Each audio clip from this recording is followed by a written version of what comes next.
Kung hindi pa naman ako na-inform, meron na ba?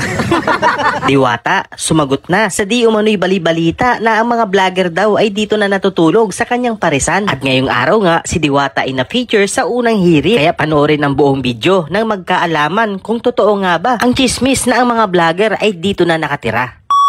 Good day ulit mga kababayan, ngayon ay nandito ulit tayo sa parisan ni Diwata at ito ang eksenang ating naabutan. Diwata, dinudumog na naman. Maganda ang mood ngayon ni Diwata at hindi masyadong busy, kaya napagbigyan niya ang mga customer na gustong magpa-picture sa kanya. Yun nga lang, bawal muna ang shoutout kasi paus daw siya. Sa tuwing lalabas nga si Diwata, ang mga customer napapatigil sa kanilang pagkain. Instant celebrity nga si Diwata sa tuwing lalabas. Kahit nasa ilalim ng tirik na araw, wala silang pakialam. Ang mahalaga, mayroon silang picture kay Diwata.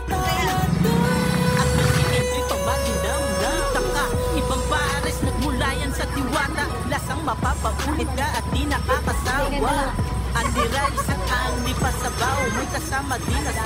At ngayong araw nga, April 11, ay na-feature si Diwata sa unang hirit sa GMA Kapuso. Sigurado yung iba nakaabang kanina sa unang hirit. Sa mga hindi naman nakaabot, pwede nyong balikan yung kanilang live. Talaga namang iba na ang level ni Diwata, pang TV na. Baka nga sa susunod ay ma-feature na ang buhay ni Diwata sa magpakailanman. At yan ang ating aabangan. Sigurado maraming Pilipino ang maaantig sa buhay ni Diwata. Yung dating nangangalakal at nakatira sa ilalim ng tulay, ngayon ay successful na sa kanyang negosyo na dinadayo ng libu-libong tao. At eto na nga, Diwata, sasagutin na ang bali-balita na ang mga vlogger ay dito na daw umuupa sa kanyang parisan. Pakinggan natin ang sagot ni Diwata. Totoo ba yun? Meron kasi kami nabalitaan sa social media ngayon na meron daw mga vlogger na nag-apartment na dito o nakatira na dito sa parisan mo.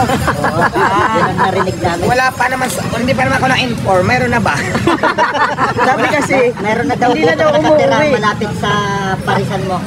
Ngayon ko lang nalaman. Wala naman kasi nag-rent dito sa akin at saka ngayon ko lang yan na-inform. Ngayon lang ako na-inform ng ganyan. So wala pa naman dito sa ngayon, dito sa akin. Sa lutuan ko wala pa. Wala pa. Kasi ang alam ko, after magluto ng pang-umaga, yung panggabi ang papalit. Vlogger, wala naman naka-stay doon. So hindi ko alam kasi hindi pa ako na-inform regarding sa tanong na yan. Kaya hindi ko masasagot yan.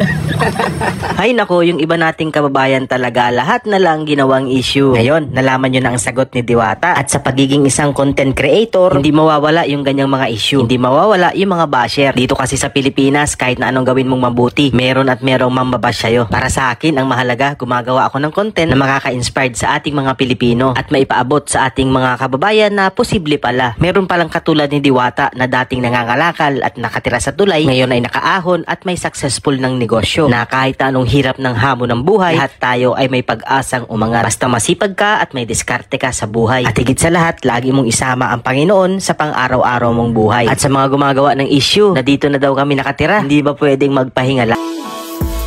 Kay Diwata na tayo. Diwata Paris, overload lang sa kalam. Kay Diwata na tayo. Sarap na hinahanap mo dito matitikman. Kay Diwata na tayo. Diwata Paris, overload lang sa kalam.